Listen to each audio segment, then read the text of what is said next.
বন্ধুগণ, সময় সূচনে স্বাগতম।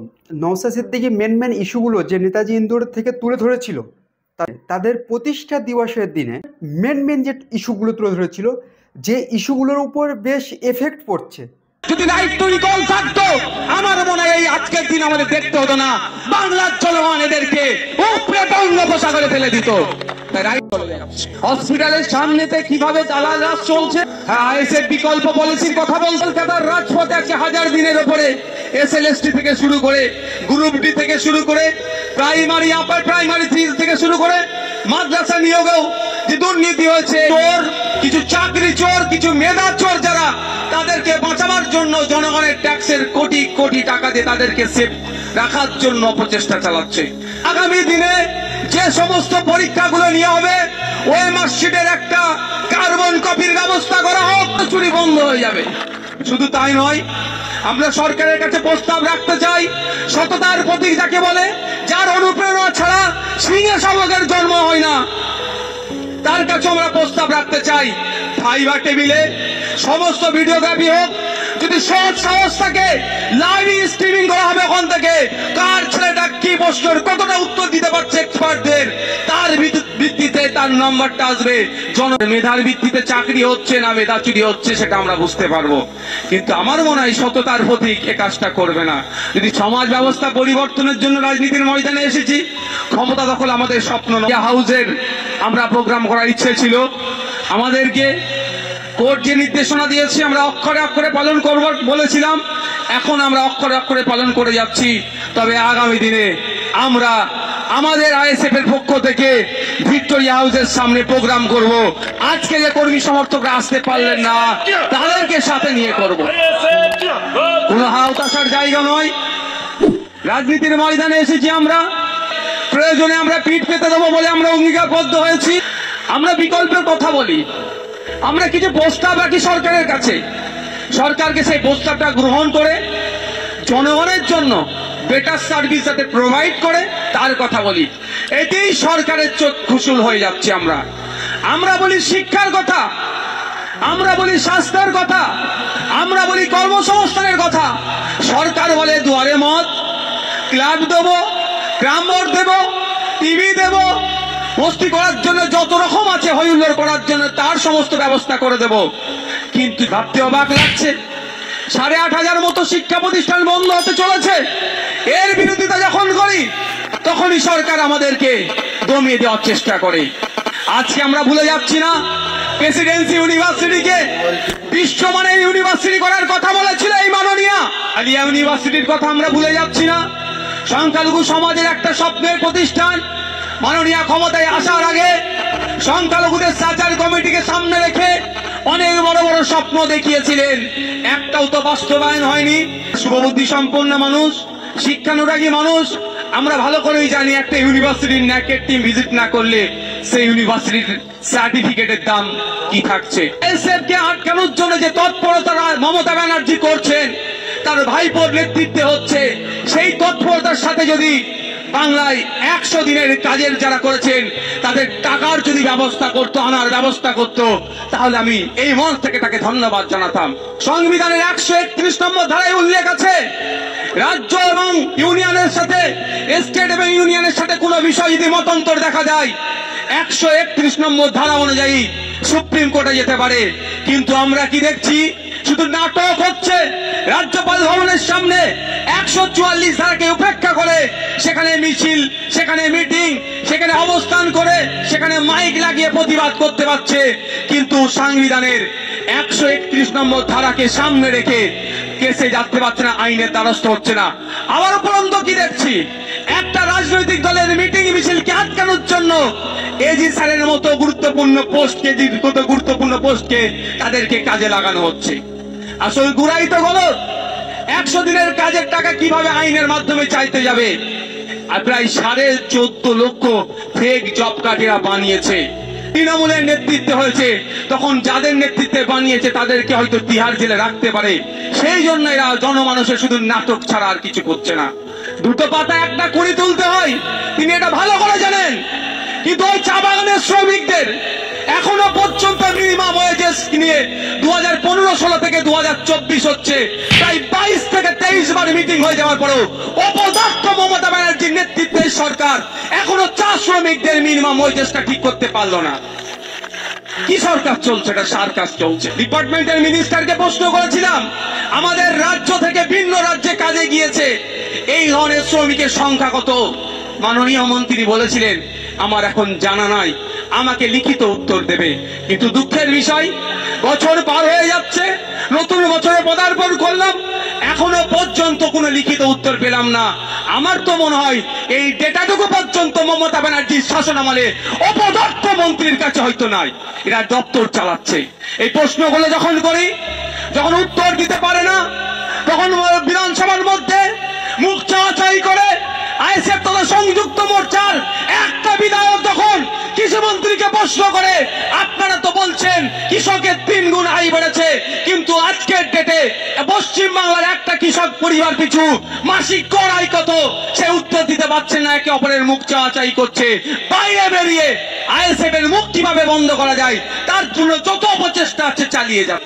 পরিযায়ী শ্রমিকের কথা বলছি বলে, জল জমি জঙ্গলের অধিকারের, স্বাভাবিক অধিকারের কথা বলছি বলে হাতির হানায় প্রতিনিয়ত আমরা প্রশ্ন করেছিলাম যে বিগত দিনে হাতি তো এত লোকালয়ে আসে না, এখন কেন হাতি চলে আসছে? হাতি রোদের জন্য কি ব্যবস্থা গ্রহণ করছেন? অপদার্থ মন্ত্রী এখন জেলের হাওয়া খাচ্ছে। তিনি বলেছিলেন, আমাদের উত্তর দিয়েছিলেন, হাতিকে নাকি জঙ্গলের খাবার আর ভালো লাগছে না, জঙ্গল কেটে সাফ করে দিচ্ছে, সেখানে রিসোর্ট বানাচ্ছে, আমোদ প্রমোদের জায়গা করছে, ফলে হাতির খাবার কমে যাওয়ার ফলে লোকালয় আস্থার গ্রামের সাধারণ মানুষ ক্ষতিগ্রস্ত হচ্ছে, মারা যাচ্ছে কথায় করার জন্য। এই রাজ্যে মাননীয় যে অপকর্ম, যে তার দলের চুরি দুর্নীতির বিরুদ্ধে সব থেকে বেশি সোচ্চার হচ্ছে যে রাজনৈতিক দল, বিধানসভার মধ্যে বিধানসভার বাইরে সেটাই হচ্ছে আইএসএফ। বিধানসভার মধ্যে ঢুকে এসটি থেকে শুরু করে সংখ্যালঘু দলিত আদিবাসীরা উচ্চ বর্ণের এক কথায় মানুষের অধিকারের কথা বলছি, অর্থনৈতিক অবস্থা যদি কাটাতে চাই, আমি আইএসএফ এর পক্ষ থেকে একটা প্রস্তাব রাখবো, সেটা মেনে নেবেন। গ্রামীণ স্বাস্থ্য ব্যবস্থার ব্যাকবোন বলে তারা মনে করি তাদেরকে, তাদের সাম্মানিক ভাতা কত?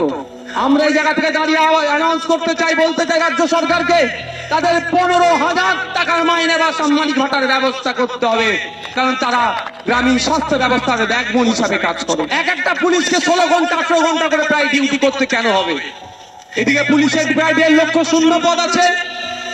আমরা তার রাজ্য সরকারের কাছে আমরা অনুরোধ করছি, আমরা প্রস্তাব রাখছি, অবিলম্বে প্রায় যে 15 লক্ষ শূন্য পদ আছে পুলিশে, স্বচ্ছতার সাথে নিয়োগ করা হোক। এই 16 ঘন্টা 18 ঘন্টা ডিউটি নয়, তাদের নির্দিষ্ট টাইম পিরিয়ডে তাদেরকে ডিউটি করতে করার ব্যবস্থা করে দেওয়া হোক। ভুলে যাচ্ছি না, 2011 সালের আগে মাইক নিয়ে অনেক বড় বড় ডায়লগ বাজি করেছিলেন আজকে তিনি মুখ্যমন্ত্রী। বলেছিলেন যারা যে সরকার কেন্দ্রীয় সভারে দিয়ে দিতে পারে না, তার সরকারে থাকার অনুচিত, তার দায়িত্ব নয়। আজকের দিনে দাঁড়িয়ে এই নেতাজি ইন্ডোর স্টেডিয়াম থেকে বলতে চাই, অবিলম্বে কেন্দ্রীয় সমাহারে সরকারি কর্মচারীদের ডিএর ব্যবস্থা করতে হবে। ডিবেটে বসে চোরেদের হয়ে গলা ফাটাতে, সেখানে বসে চাকরি চুরির কথা বললে আইনি জটিলতা আছে, অনেকের কথা বললে আইনি জটিলতা আছে। দুঃখের বিষয়, এমপি এমএলএর ক্ষেত্রে রাইট টু রিকল নয়। যদি রাইট টু রিকল থাকতো, আমার মনে হয় এই আজকের দিন আমাদের দেখতে হতো না, বাংলার জনগণ এদেরকে উপরে বঙ্গোপসাগরে ফেলে দিত। রাইট টু রিকল গণতান্ত্রিক প্রক্রিয়াতে বিতাড়িত করব। তবে হ্যাঁ, 2024-এ আমি আবারও বলছি, আমি তো ডায়মন্ড হারবার সিটে কনসেন্ট্রেট করেই রেখেছি। আমাদের বিশ্বজিৎদা বললেন ডায়মন্ড হারবারে পরাজিত করে ভিক্টোরিয়া হাউসের সামনে আমরা বিজয় উৎসব করব। এখন আমি নমিনেশন জমা করিনি, তাতেই দেখছি কালীঘাট থরথর করে কাঁপতে শুরু করেছে। আমি যদি নমিনেশন করি তাহলে পিসি ভাইপোর কি হবে বোঝাই যাচ্ছে। তবে একটা কথা বলে রাখি, 2024-এ ভাইপোকে পরাজিত করে কালীঘাটে পাঠাবো, কাশফুলের বালিশ তার পিসি তৈরি করবে, বিক্রি করার জায়গা করে দেবো। আর সাথে সাথে 2026 সালে নবান্নের 14 তলা থেকে তাকে নামিয়ে ঢপের দোকানের মালিক বানিয়ে দেবো।